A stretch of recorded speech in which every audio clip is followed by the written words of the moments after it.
way of self-introduction. Was it Peter? Did you give me the introduction? I wasn't looking close. Yeah, I wrote a book. I'm known for this practice called story mapping. I'm old. I used to be a younger person in the room, but now I'm feeling like the oldest person in the room. I've been in software development for 20 plus years, and I warn people that I've done a lot of different jobs in software development, and I sort of do a lot of different things and suck equally at everything, but by virtue of doing a lot of things, that's helped. I am an art school dropout, and I had the idea that I would be a graphic artist and illustrator, but I learned that they don't make very much money, and they work really hard, and software development was actually kind of easy for me. But as a software developer with any kind of art skills, at my company, that made me a UI person. Now, I had screwed around a lot in university before then and done a lot of different jobs, but one of the things I did was help run a business I ran a business in my 20s and had other sales skills. So look, because I was a software developer who had some modest business experience at my company, that made me a product manager. Now, that was the term before Agile development. We might call that person a product owner today. And I had been in software development a decade before stumbling into Agile development. In the year 2000, somebody at my company, an executive at my company left. He went to this cool new startup in San Francisco that was using this process called extreme programming. They'd hired this guy named Kent Beck, who had written this book called Extreme Programming Explained. And for those that don't know, concepts like stories, terms like velocity, those all came from extreme programming. You may think they came from Scrum, but they were kicking around a long time before that.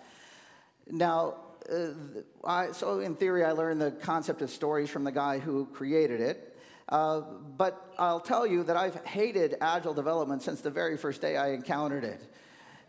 Because in the first decade of software development, I had learned some extremely valuable lessons about product development that I didn't see in at least off-the-shelf Agile development. What we're going to be talking about is, the work that we do to put good product thinking into Agile development and into Scrum. And this used to be talking about this used to be really hard in the 2000s, but I'm not so alone now. There's a lot of other people talking about this, and I want to tell you about some common patterns that work. Now, how many of you have sat with a customer or user as they've worked with something that you've built or worked on before? So I want to see the number of hands. So I want you to think back to the last time you sat with somebody who was using a product that you built or worked on, or not the last time, think of the first time. How did it go? Was it awesome? Were you super proud of the product you built? Yeah, so look, that usually goes kind of crappy. That's, look, as a UI person who built software, I could create software that looked awesome, that the people in my organization agreed looked awesome, and then even my customers agreed looked awesome. But I found out after delivering that looked awesome and is awesome are two different things. And that, look, just because you can build what people ask for quickly, it's not the same thing as value. That's what we've got to start by talking about. This talk is called value velocity, and there is a silly misassumption. Well, look, when we talk about process in general, most process models start with ideas. Now, those could be ideas for whole new products or features or capabilities. Now, in traditional software development, we might start to refer to those as our requirements. And in Agile development, we might call those, stories or our backlog. But there's the idea that I'll take those ideas and go through some process, and at the end, I will produce some working software, and that's value. And we worry a lot about getting these right or understanding what these things are. I'm going to call that stuff scope. We worry about how long it takes. We worry about the time it takes. We worry about the cost. And, well, in Agile development, look, in Scrum, I'll start every sprint by estimating how much of this stuff I can get done in a couple weeks or in some time period. And at the end, I'll feel bad if I don't get done what I said I would. So, look, in Scrum, we fix scope and cost and time every 2 weeks. So if you thought you were getting away from that fixing scope and time thing, you were wrong. We fix scope pretty hard in Scrum.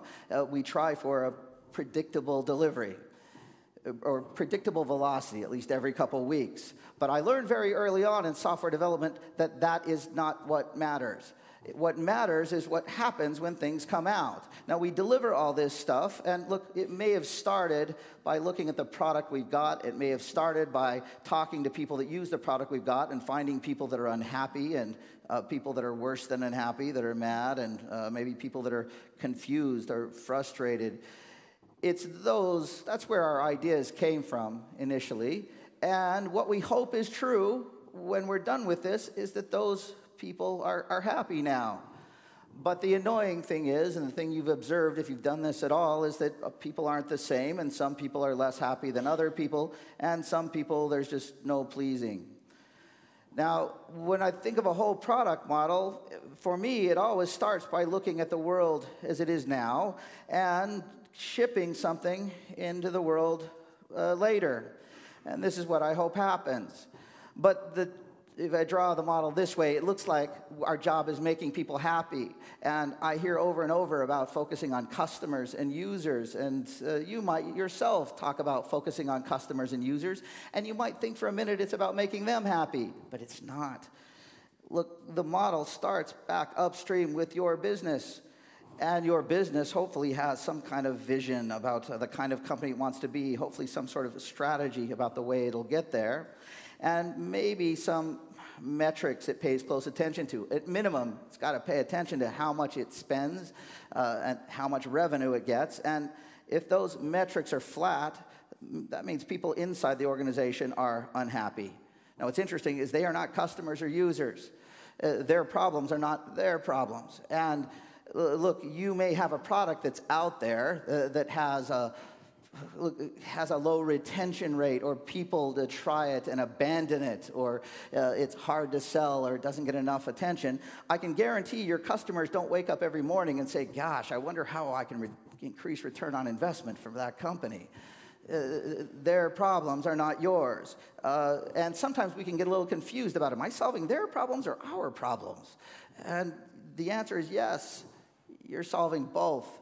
That's what makes this thing kind of messy. And if we go through this model and we deliver something that people like, something that is awesome, what we hope happens, look, if we deliver something that people like and use, that's cool. If hundreds do, if thousands do, if lots of people like it and use it, what we hope is true is that starts to make those metrics back inside the building go up and people get happy. I want to put some terms here because we keep saying words like value over and over, and we're not so clear about what we mean by that. We use words like goal and objective and things like that, but let me label this model. I'm going to refer to everything in between the idea and the delivery. That's output. It's what we look at every sprint review. It's what we measure. We get feedback on it. But frankly, we're looking at time and cost and scope and those basic things. In a project management world, it's getting output done on time that matters. But what matters from a product perspective is what happens when things come out. The term for that is outcome. And I might measure output in terms of time and cost and scope, or I might use words like velocity to measure how much I got done, but we measure outcome completely different. You measure outcome in how these people change their behavior. By that I mean they try it, they use it, they keep using it, they tell other people about it, and once they do that, we can look at their satisfaction. And if they tried and use it, that's awesome, but that's not so valuable. If a few people try it and use it, well, you're not going to feel it in your organization. Ultimately, what we hope is true is lots of people try it and use it, and that ultimately starts to cause things to change inside of our organization. I'm going to use the word impact for these longer-term benefits. We measure impact in things like return on investment or brand awareness or market share. Don't expect to be able to read this. It's not important you do. But some people will talk about user outcomes or customer outcomes and business outcomes. And they're two different things. Remember that your business needs to sustain itself. It needs to make products or services that help it grow and pay employees, things like that. But your customers don't give a shit if your business stays alive or if employees are paid. They have their own concerns. But for our business to be successful, our customers need to be successful. We don't get what we want unless they get what they want. That's what makes this whole problem complicated. If this were super easy, we'd outsource it all. Now, when we talk about words, when we use words like value, well, value is kind of a blank word. I can value a smile. I can value a good feeling. But when we talk about a value from an organization and an investment in software, well, look, you can tell your company the product made people happy, but they're going to count dollars. And if more dollars don't come in, that's a problem. Value for a business might be things like this. Value for a user might be enjoying using this product and continuing to use it to improve things for themselves. Now, here's the... In traditional software terms, we worry a lot about cost and time and scope. When I was starting, we would call this the iron triangle because this was a dependency between these things. Quality was always in there somewhere, but we didn't know where to call it. Didn't know where to put it because then it wouldn't be a triangle anymore. But the idea is, look, if you fix cost and scope, then the time is going to fluctuate. If you fix cost and time, then the scope is going to fluctuate. And it is really hard to get this right. It's really hard to get this right every 2 weeks in a sprint. It's super hard to get it right over the longevity of a long-term project. But what's interesting is it does not matter. Let's suppose you got it right. Suppose this was easy and you delivered a product and people used it and loved it. That's a good outcome. But if you nail this, you get it right, and people use it and hate it, that's a bad outcome. If they don't use it at all, that's a super bad outcome. But here's the puzzling thing, is if you completely hose this up, if you spend twice as much money, take twice as much time, deliver half as much as people it was originally promised, but people use it and love it, that's a good outcome. These things don't spin in relationship to each other. Value doesn't have anything to do, if this is where value comes from for our products, value doesn't have anything to do with how long it takes to make things. If I were to ask you to think of a product that you love, one you would tell other people about, I'm pretty confident you won't tell people, I love this product because it was delivered on time. You won't even tell people, I love this product because it has more features than all the other products. And we all know that the most successful product companies aren't the ones that have the most features or the most products. That has nothing to do with business value. How much you deliver has nothing to do with business value. Now, there's a problem here, and it's a human problem, but the problem with this model is this stupid idea thing. The problem with ideas is that everybody has them. If you talk to your customers and users, they will all have ideas. If you talk to stakeholders in your building, they will all have ideas. If you deliver more products and you're successful, it just means you get more customers and more users and more stakeholders and a bigger business, and they all have even more ideas. And this creates a huge back pressure on this system. This is why it's easy to start to believe we just need to get more crap built faster. So if I enumerate the problem with ideas here, first off, there is the too many problem. And the second big problem with ideas is that most of these ideas just suck. They will not pan out. What is the failure rate for tech startups? Shout me out a number. What do you think it is? I didn't hear any of that. And I heard 70%. Is it 30 to 1? Is that what I heard?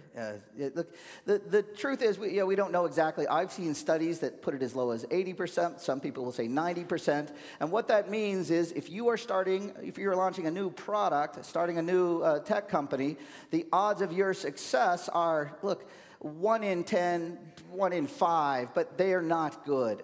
So for new ideas that people choose to bet their savings on, that venture capitalists choose to bet a lot of money on, they fail a lot. One of the weird things that happens is once we believe we've got a successful product, we start to believe that every feature or capability we add to that is going to be successful. Now that we've got over this hump, everything we build from now on is going to be awesome.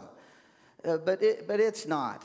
Now, there are Standish Group reports that are often cited in the Scrum community that 60 to 70% of features are rarely or never used. And we talk about that like Scrum is going to help us do that, figure that out in some way. And the truth is, we don't know if things get used until we put them out and see if people use them. Outcome happens when things come out. Outcome does not happen in the sprint review. It does not happen, it doesn't happen until things come out. And the nasty thing is it takes time. It takes weeks and months. And look, one of the largest clients I work with builds software for SEC tax preparation, for basically quarterly taxes for publicly traded companies. Look, for them to measure if things get used, really stick, takes 6 months plus. A couple quarters. They don't know outcome and impact every 2 weeks. Value takes a long time. It doesn't move so fast as we wish it did. Now, the other last problem I'll give you, because most of our ideas suck. Look, has anyone ever visited a startup accelerator or an incubator or something like that before? You know what I mean? Yeah, so I see a couple. Look, these are places where they're co-working spaces. I've got to teach a class in Berlin later this year, and I'll teach it in an accelerator there that I like. These are places where there are a lot of businesses working together. Most of them are startups. When you walk into these places, they should be really depressing. Everyone should be dragging around and sad because they all work for companies that are likely to be out of business next year. But when you walk around there, they're super positive. They're super happy. And it's not because they're stupid. It's not because they don't know that startup companies have a high failure rate. If you ask any one of them, they'll say, yeah, startup companies have a very high failure rate. And if you ask them, well, how do you feel about that? They can tell you pretty confidently that every one of these other guys are going to fail, just not me. So most of our ideas suck. We don't know which suck. But the one thing we're pretty confident of is it is not ours. So that's a challenge. If you're in the product world, it's easy to fall into the trap that you've got to deliver more stuff faster. And I'm pretty confident that most people here hand-wring a lot about that. And, well, one of the things I kind of want to battle against here is when things don't work out, we often say we need a better product owner. They gave us bad ideas, as though we could fight that gravity of us being able, that there is a special person out there. Steve Jobs is dead. There isn't somebody out there that's going to be able to predict this stuff.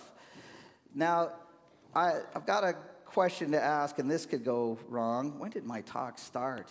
When am I supposed to end here? Because I've got a lot more to talk about. When am I supposed to end officially? It's 10 past the hour, correct? Is that really the 20-minute warning? I better go faster then, huh? I want to do a little bit of a test here. Let's do a bit of a value test. Look, when we deliver ideas, sometimes those ideas are awesome. By awesome, I mean it delivers on the benefits that you hoped for. That people used it, they like it, and you know it's awesome. You know it was valuable because people use it, they tell you they like it, and because your organization says this is helping our organization and made a difference in our organization. And it was every bit as good as we hoped it would be, maybe even better. Sometimes our ideas are awful.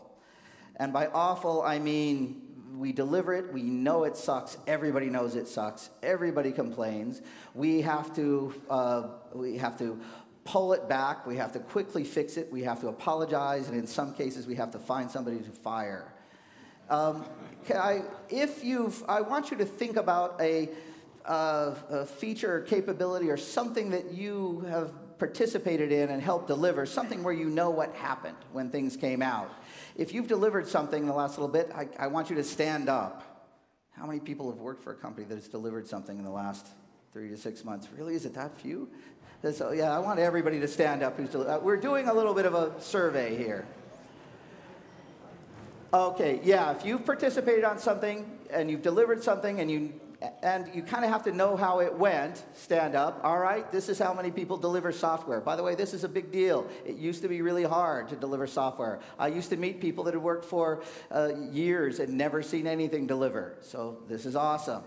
Now, think about the thing you delivered, and if the results fell into that awesome zone where you delivered it, you know it was great, everybody said it was great, and it made a difference for your company. If they were awesome, go ahead and sit down. Okay, just checking. All right. Now stay standing. If you were involved in something that was awful, and again, you know it was awful because you had to apologize, you had to pull it back, people said it was awful, go ahead and sit down. There's that many awfuls? Okay, wow, that's a little bit more than I expect. Now, for the rest of people, I'm checking for this middle zone. You should look around. I don't know where. We're going to have to do it again so I can check the ratios on this. Go ahead and sit down. The middle zone actually ends up being the most dangerous one. I'm going to refer to this as the thud zone. Thud is the sound a large object makes when it hits wet grass, or it's the sound most of our ideas make. They're not nearly as awesome as we expected them to be. They don't deliver the value we expected. If we had known then what we know now, we might have not built them, or probably wouldn't have built them. And this is the area where if we spent a lot of money delivering them and they land there, we try and pretend that everything's okay. That it didn't do quite as well. Maybe it needs a few more iterations, but we'll put those in the roadmap later, and we just leave them there. When we talk about most of our ideas don't pan out, we don't have any numbers on this, but I hear, as an old friend of mine that used to manage software development or manage products for eBay. He actually led product management for eBay, and his name is Marty Kagan. He's written a good book on product management, and he once said to me that if you're really good at this, you will be right as much as 30% of the time. And he's talking about this top zone, and I immediately inverted the number in my head and said, are you telling me that I'm going to be wrong 70% of the time? And he said, well, no, that's only if you're really good. Most people aren't that good. But he sets the bar fairly high, and high means it delivers on its intended benefits. Now, look, this is the big problem we've got, that these outcomes aren't guaranteed. We can't predict which ones are going to succeed, and the truth is that investing in our best solution ideas, these are bets. Anybody that tells you to prioritize based upon business value, anybody that tells you to prioritize based upon return on investment, anyone that tells you to predict how successful these things are going to be is nuts. Anyone that has a formula for it is super nuts, or definitely selling you something. Most people who do this, Amazons and eBays and companies who do this, know that we've got to try a lot of things. We've got to be good at measuring what works. Look, the most important bets you're making aren't that you can build this stuff on time. The most important bets you're making will that people will like it, use it, and benefit from using it. Now, there's this word we keep hearing when we talk about Scrum and an agile process. I don't know if people have heard this, but Scrum often gets called an empirical process. And it's empirical because, I have to read this, that it's based on and concerned with verifiable observation or experience rather than theory or pure logic. Now, I can see the empiricalness when we change our process or inspect and adapt our process, but how often do we really stop and ask, did the stuff we build pan out? How often do we really go back and measure whether people use our products? Now, some of you may work for product companies that really do this, and it's really critical for. But a lot of you may have never heard this stuff. But let's talk about the way we use an empirical process in order to make better bets. Now, look, if we start with a backlog, I'm going to call this a different kind of backlog. This backlog is filled with options or ideas. And if we acknowledge that every one of these options or ideas are bets, then bets that are embedded in these bets are lots of beliefs, assumptions, things that we believe are true. These are assumptions about who our users are and their problems. Assumptions about what solution would solve those problems, assumptions about how they'll behave, and assumptions about how, if they behave this way, how we'll earn money for that. Now, that's a lot. Everything we build, it's filled with those kinds of things, and if we look closely at that, and if we pull out the assumptions that scare us the most, and some of you know what I'm describing here. If we pull out those assumptions that scare us the most, come up with a subset of those, we ask, what's the least I could possibly do to check that assumption, to validate if people actually have the problem I think they do, to validate that this is a solution they think would work. And we pull that assumption out and we figure out how we could test for that. And how we test or validate that assumption is an activity that's focused on learning. And look, I want to talk about the kinds of things we can do in just a second, but they're basically things like talking directly to customers and users, putting prototypes in front of them, doing other simple learning activities. If we test, we come back not with working software, but with information. This kind of cycle is focused on learning velocity, not building velocity. It doesn't matter how big your test is, how much time you spent creating your test. It matters how much you learned. And, well, this is a cycle because we can keep this loop up. We can keep going around this cycle. But the truth is, it's at this point we pull back and we ask ourselves the question, is this really a good idea? Should we be investing in this thing? Should we kill it? Or should we build it? Because if we should build it, then we need to, create a different kind of backlog that focuses on building shippable software. I'm going to call this one a product backlog.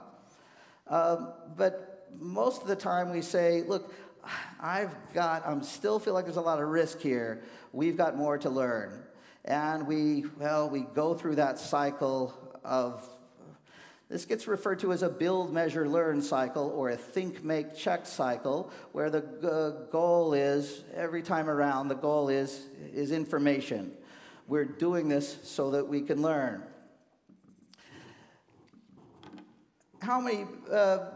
This kind of cycle was popularized by lean startup thinking or lean user experience thinking. And where what's happening here, or what we build in lean startup thinking, is a test. And what we measure is what happens from that test. And what we learn, it's a learning cycle. The goal is to learn as fast as we can. And these kinds of cycles, we hope, are fast. By fast, I mean we measure these in days or hours, not in sprints or weeks. And what's interesting is these cycles are, they're hard to plan, because at the end of every cycle, I'm making a decision about what the next most important thing to learn is, or I may make a decision to proceed, or I may make a decision to kill. If these things are lasting days or hours, it's really difficult to predict a whole bunch of these. It's difficult to predict weeks worth of these or days worth of these even. Now, I have a goal, I have an example, I have a goal to draw a process here, and I spent too long talking about outcome and impact. But I want to talk about the kinds of things that we do to experiment, and I want to stitch this together into what a Scrum process looks like. And look, change that to a 15. If we talk about, if we talk about the kinds of things that we can do to learn, there's a bit of a continuum between fast and cheap, and between expensive and slow. And I'm going to tell you that the most expensive, slowest thing you can do to learn is to build shippable software. Now, look, if I told you the best way to learn if you're building the right software is to invest in building the right software, that sounds like, oh gosh, it sounds like I'm all in. It sounds like I've got to do everything. And yeah, that's expensive. But look, there are a lot of cheap things we can do. We can just talk to customers. And look, we're not going to verify that they like that product, but we will verify that they really work. They are who they think we are. They have the problems we think. We can, even better, we can talk to customers and show them a simple prototype, something built out of paper, something like that. We can go up fidelity on that prototype and make something that is a higher fidelity prototype. We can string together kind of jankety prototypes that are built with some code, or we talk about these as live data prototypes. So they're real data, they work, but they're not scalable. Not everything works, just enough that it really works the way it needs to work. We can even create versions of our software that we can release to a limited audience. And they don't have to scale, they don't have to be fully featured, and if they're a limited audience, they don't have to scale, they don't have to be localized, they don't have to have all features, especially if we release it to a limited, friendly audience. And I know that a lot of you do things like that. Now, look, there's a lot we can do to test ideas. There's another vertical axis on this, and I'm going to call this confidence. But since as confidence increases, we go higher on this axis. Risk, we'll talk about risk decreasing, or look, just the existence of data if we get more information. But a way to think of this is if I were to ask you, how much would you bet? If you've got an idea for something to build, and I ask you how much you would bet, and on the bottom side I'm going to put lunch. Would you bet me lunch this is going to work? Or would you bet me your next vacation? Would you bet me your car? Would you bet me your house? Would you bet me your retirement account?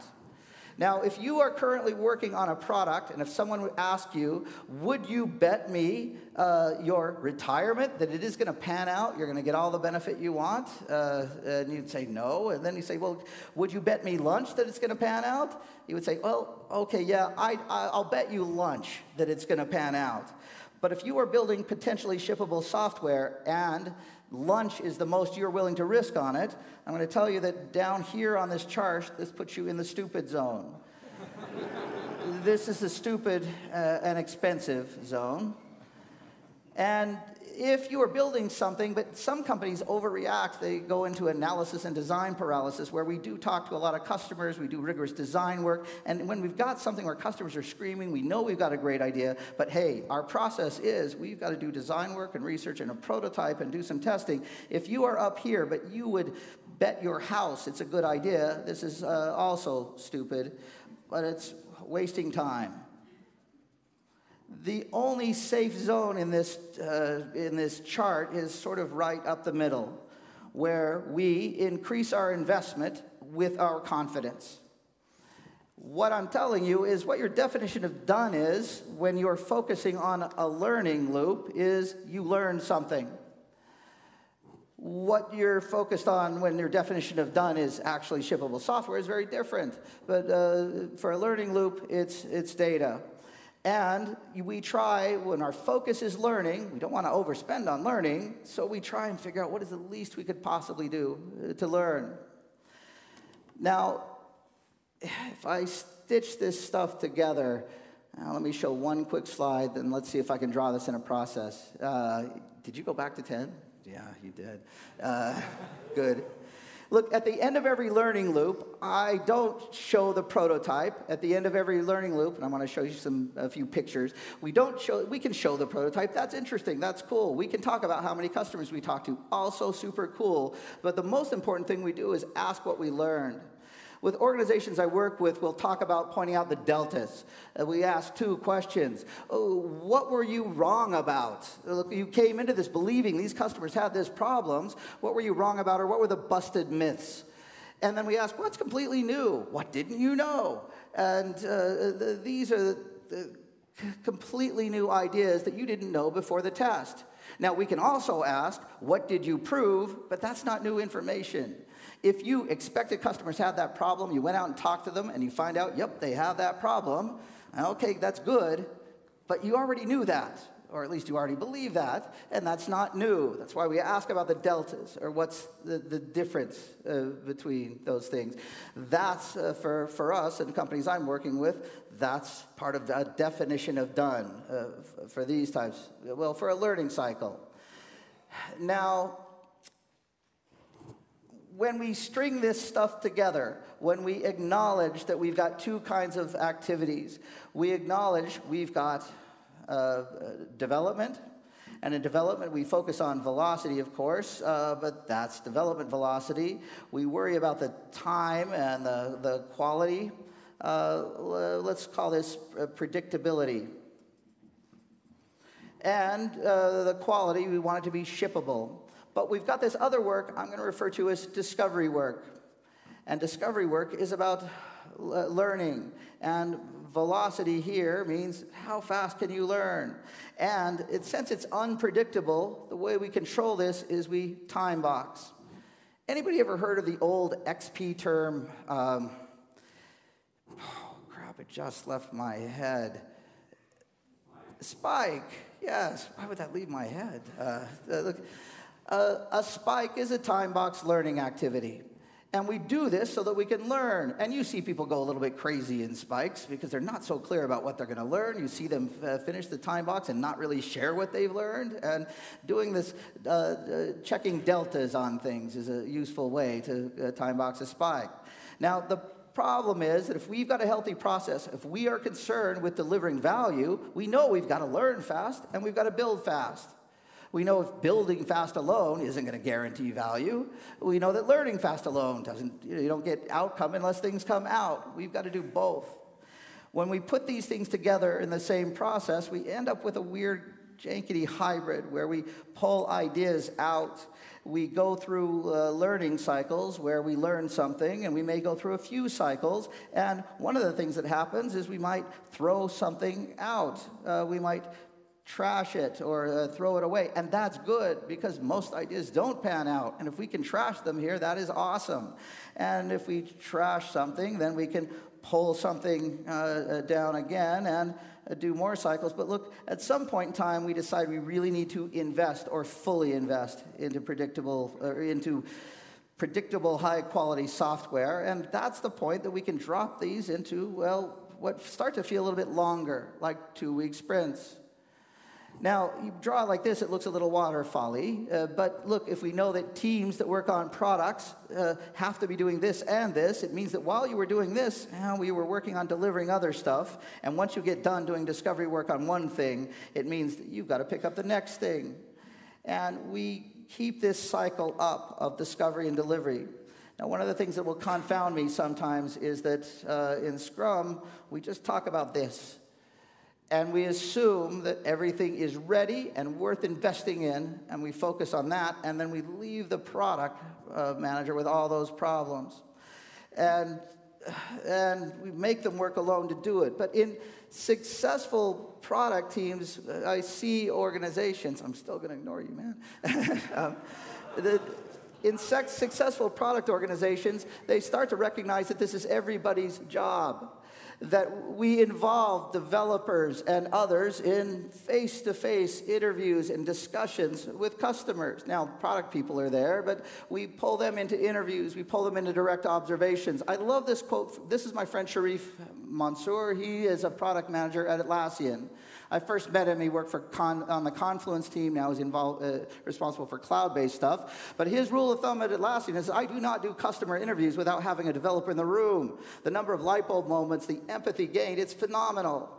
And look, when they sit in on interviews, we expect them to come back and help us make sense of what we learn. We create simple, low-fidelity prototypes. This is Sharif again pointing at something that they create. These are not low-fidelity prototypes, these are personas. These are simple discussions of who our customers are and what their challenges are. And there's a lot of things I could show here. And when it comes time to coming up with solutions, we don't ask the customer to tell us, the UI person to tell us, or the product owner to tell us. There's a simple activity called the design studio where we say, look, we're all familiar with the problems. Everybody take some time and sketch what you believe best solutions are. And then we're going to come back and show and talk about these things. When it comes time to build prototypes, we're going to put these things together. Now, this activity, by the way, of sketching, sometimes we do these on little 8-ups. And at Atlassian, they will talk about this as a crazy 8s process because they've got 8 little bits of UI, and they want you could use them for a storyboard or creating 8 variations. Developers know that every sprint, they're going to be doing at least one crazy 8 session on a feature that's coming up. And it's from there that those ideas get synthesized and put together. This is where good UI people do this. Now, we can involve the whole team. And look, these words visibility and transparency get used an awful lot. But what we talk about is visibility of what we're building and our velocity and how fast we're going. But when we're talking about visibility of what we believe is true, we use a technique that's referred to as a crime board technique. Now, I've watched a lot of detective movies, and you know what a crime board is. This big board up there that has suspects and events, and we string them together. And in every I've watched a lot of detective movies, and never not once has somebody said, quick, we have to get this stuff into PowerPoint. This stuff stays on the wall until the crime is solved. That's good. Now, this is a team that describes... I cut just a little bit here, and I would have said more about these, what we refer to as hypothesis statements, what we believe is true about our users and customers, and what our biggest risk is. And look, on that's a discovery task board that shows the things that we need to do and are doing are done, but these are not stuff to build. These are interviews to conduct, prototypes to build, other things like that. Keep this work visible. It's not just the stuff you're waiting for the product owner to do. It's stuff that everybody should know about and can participate in. At the bottom of their board, they have this delta thing where they've got delta, minuses, and plus, and they keep a rolling record of their learning velocity. Things we've learned, things that have changed. Now, these crime boards, there's a story I didn't tell about what these people are doing and why they're so grumpy, but we put these things big and on the wall. There's variations of these, lots of stuff, and this isn't just noise. These are our beliefs about who our customers are and how they work and what they're doing. When I walk around Atlassian, the walls are completely noisy with this stuff. You won't see task boards on the wall at Atlassian. That's what Jira is for. They're in Jira. But the wall is for stuff like this. And organization after organization that I walk into, they've got things like this. Now, it's supposed to be done at 6:10, correct? Yep. Look, I've got one last big subject. Look, here's the other... Here's the last thing. Look, if you're going to talk about involving the team, involve the team. If you're going to talk about transparency, if you're talking about visibility, keep your assumptions, your hypotheses, what you believe is true, visible. Keep what you're learning visible. And finally, if we're going to keep this one process, let's talk about ceremonies for a minute. Let's just talk about the big 3.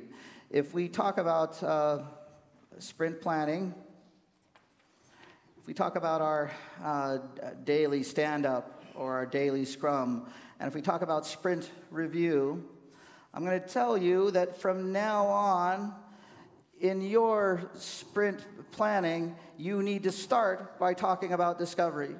You need to start by talking about the things that are coming up, what we need to learn, and the kinds of experiments we're going to be running. But we can't predict the whole thing. We can't plan it in detail. But what we can do is time box. We can decide how much team time might be used to do this. There's a company I work for called the Weather Channel in the States. People may have heard of them because they're kind of biggish. But their rule of thumb was 1/2 day of team time for every team member per sprint is dedicated to doing stuff like this. And if we know that we've got some bigger prototypes coming up or other activities coming up, we might chop off more. And we keep this discussion fairly short because we're mostly talking about goals and we're staying out of tactics, and then we can talk about the development. And we know how much time gets taken off the top. We know how much velocity we've got to spend on development, and really, 2/3 or more of our time is here. But we want the team to know what's coming. We want them involved.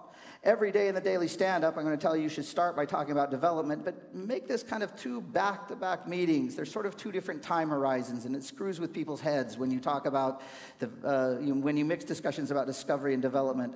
Switch over to talking about discovery. And then the thing I've learned from experience is to start sprint reviews, especially reviews where you have outside stakeholders and others. Start those by talking about discovery. I've learned that stakeholders, business people, honestly care about what customers and users are saying.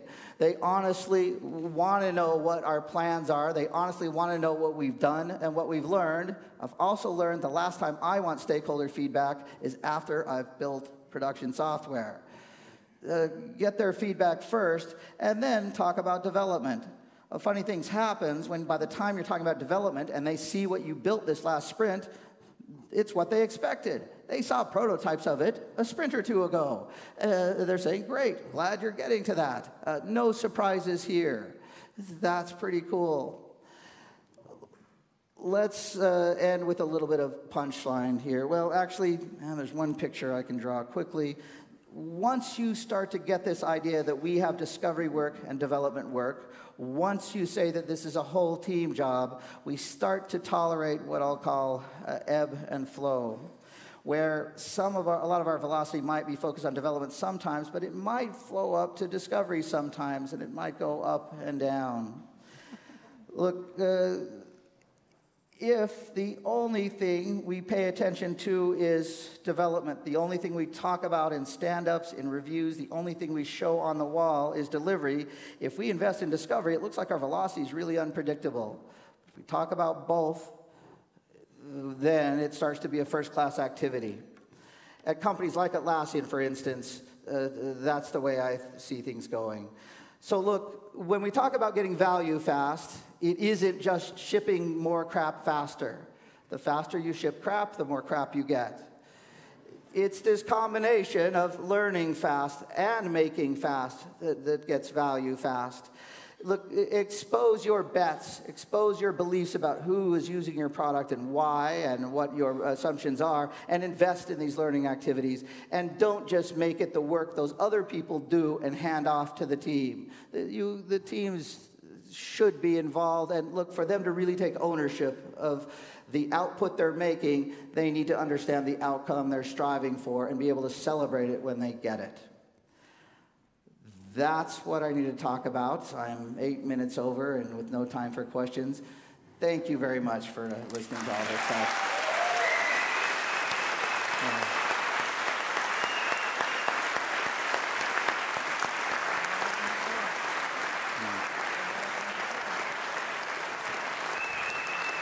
Thank you. You're very nice.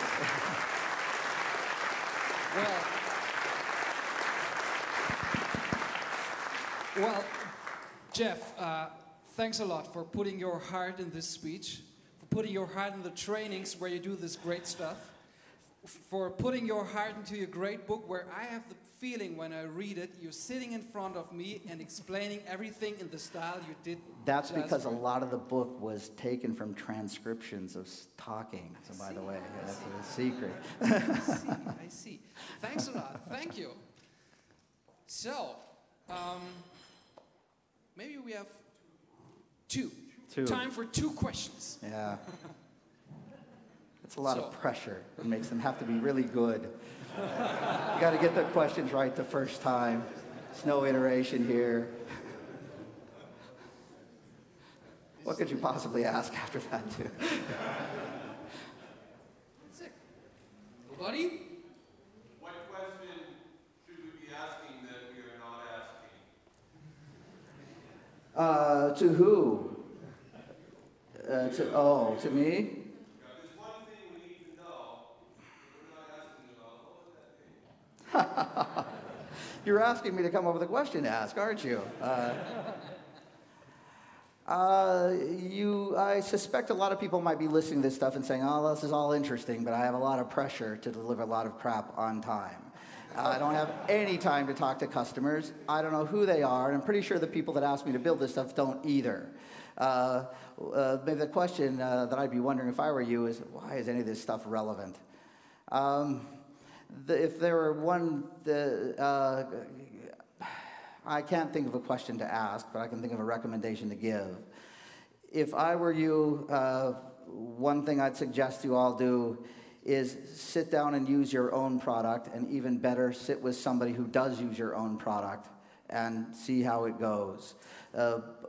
Put yourself in their shoes, or actually sit with them while they're in their shoes. And if it sucks, or if it could be better, start doing that with other people in your company. And even better, do that with leadership in your company. Let them see it. That's not much of it. That's a recommendation. And I'm sorry, I do believe I'm making recommendations that aren't easy to do. Yeah. So this is yeah. one last question. Yes, Yeah. finally. Yeah, I'm somehow struggling with the learning velocity. Yeah, me too. Yeah, there's no story points for it. Yeah, there isn't. No, this is not about this. What I learn is that there's times where you can learn you learn and you are very fast, but then you need break. It needs some time that it gets mature. Yes. That you need a maturity, and I don't know whether I understand you right. What you exactly mean with this learning velocity? Because I think we need time to think, and this takes time. Well, the thinking isn't learning. No, Yeah. maybe it's more gaining this insight. Yes, that it takes time. That I really understand. So you're right. Let me show just a quick picture, and yeah, I know we're pressing up against time.